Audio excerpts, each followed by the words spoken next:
Now let us talk about the Arthur Labinjo Hughes case. And I cannot believe that I did not know anything about this youngster until a few days ago. And when I review the case with the team members and we see a demonic thread running through it, we understand why this one was trying to go under the radar. Now, I will be reading from the Mail Online, and the date is the 4th of November 2021. The article is by a Katie Fian.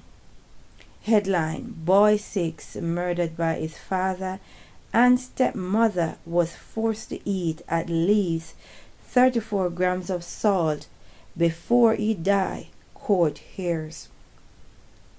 A boy allegedly murdered in a brutal campaign of cruelty was deliberately poisoned with a massive dose of salt before he collapsed and died, a court heard.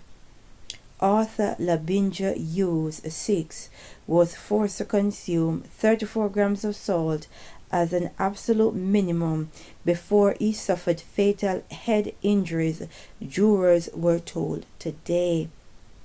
It is alleged the youngster was killed by his father and stepmother after suffering systematic abuse, which prosecutors say match the medical definition of a child torture. They poisoned him, they tortured him, and then he was killed. All this happened in Solihull. The youngster was deprived of food, made to stand for 14 hours a day, and poisoned with salt before being fatally attacked at his home in June 2020, it is said. Right? Now, what is so sad about this case is that this child was known to the authorities. Right? You have concerned family members that reported what this child was going through. Now you got to ask critical questions. Why is it that the authorities that were supposed to safeguard and protect this child, why didn't they move swiftly? Why didn't they do their job? Why did they drag their feet? Right? They knew about this child, but they did nothing. They allowed this child to be tortured, poisoned, right? And killed. Why?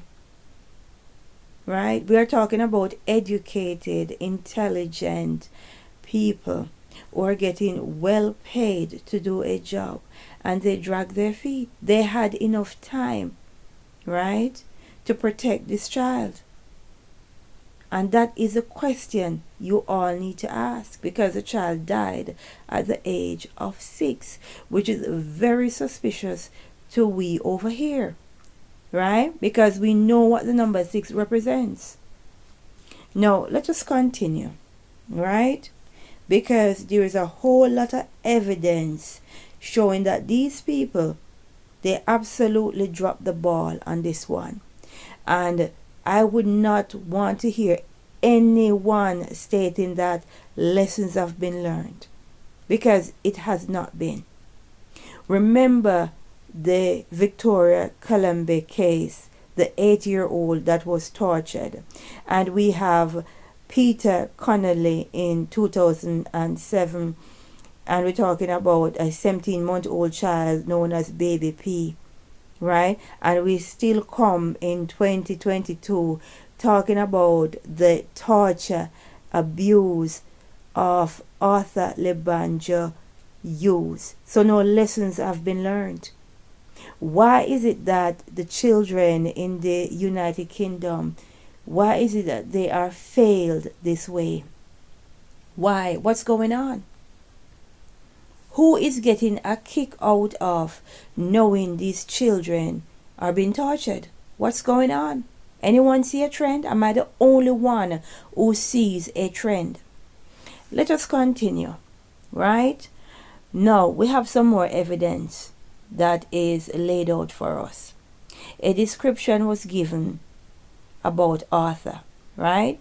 And they're stating that his clothes look dirty, his lips cracked, He could barely open his mouth to speak. His nails was dirty, right? And they're saying his hair looked dirty and he looked malnourished, gaunt, and worn out, right? But yet still, the boy had been seen by social workers just 2 months before his death, and they concluded there were no safeguarding concerns. Imagine that. Imagine that. And this is from educated people, right? People who are supposed to look out for the best interests of a child. That is what they are getting paid for. Let us continue. Now, we have some more evidence, and they're telling us that on the 6th of May 2020, Mr. Hughes texts Miss Tustin telling her, "Tell him not to move a muscle. Put him by the fridge. Put him outside or wherever. Give him away. Put him out with the rubbish." Yes, put him out with the rubbish. A father telling the stepmother to exercise cruelty on his very own child, right? Now, Arthur's mother, Olivia Labinjo, was convicted of a murder in February 2019, right? What a cruel twist of fate, right? No, we cannot believe that this was allowed to happen. We have some more evidence. In some of the recordings, he was heard saying, that is Arthur, "Please help me. Help me, uncle. They're not feeding me. I need some food and a drink." In Solihull. Why? Why is it that the social care system that is put in place to protect children, to look out for their best interests, keep failing them? Why? Who is getting a kick out of knowing young children is being abused? People, we need to connect the dots, and I'm coming back with some more on this case, because there is indeed a demonic thread that is running through this case, right? There is much more to it than what meets the eyes, because you cannot tell me that well-thinking, educated adults know about what was happening to this child, and they did nothing. And all I can hear is that they have failed them, lessons have been learned. I'm not accepting that. Not after what happened to baby P in 2007 and Victoria Kalembe in the year 2000. This should have never happened, right? And you need to ask critical questions. Why?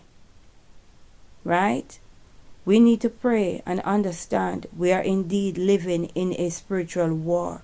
We wrestle not with flesh and blood. Wickedness in high places.